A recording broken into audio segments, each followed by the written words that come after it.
Tulong magpirinsa na anas mga menor de edad na lamos gadan kan makaabot sa hararom na parte kan pigkakarigusang spillway sa Balatan, Camarines Sur. We are report ni Jessica Calinog. Tawang ka mo pag-ampo, mang mabuhay nga ako makwapo.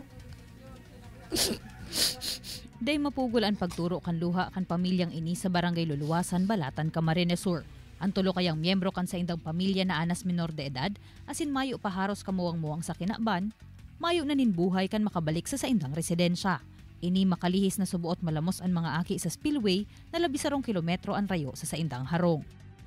Istorya ni Lola Lorna Andaya. Pakaparangod to, bigla na sa nasubuot nawara ang mga aki, kaya tulos manindang hinanap. Napag-araman na pig-agda inikan sa indang 4 anyos na pinsan na magpasiring sa spillway para mag-swimming.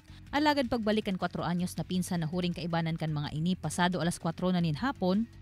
Hinapot ko na, sa'yo ng kaibahan mo. Di naggirong.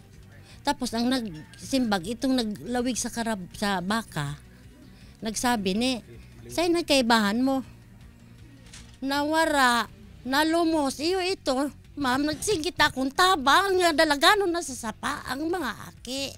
Kaibanan sa mga tulos na nagdalagan pasiring sa lugar si Tatay Roberto Ilanan na ama kansaro sa mga nawarang aki. Istorya kaini, enot na nagbungad sa iya pag-abot sa lugar ang 3 anyos niyang babayeng pamangkin, asin ang 4 anyos na tugang kaini na mayo na ninmalay, mantang nakalubog pa sa tubig. Kaya tulos manindang pighawas. Huring nakuhaan sa iyang 4 anyos na aking lalaki sa may distansyang parte na kan lugar. Talagang makulog sa boat mo. Nahaki mo yan. Dahil yaon man lang din dito permi, dyan sa simbahan, nagkakawat, nagtatrabaho ko dyan. Minsan tinatawang ko pang merinda ito. Dahil na ako merinda, itawag ko sa iya. Ibalik niyo po sila sa katawan nilang totoo, Diyos ko po. Haros day pamaako kan pamilya ang nangyari sa indang mga aki. Kaya hasta sa presente, magkataraid na nakahigdaan mga aki sa salog kan harong, mantang tigpapangadyaan kan mga magurang.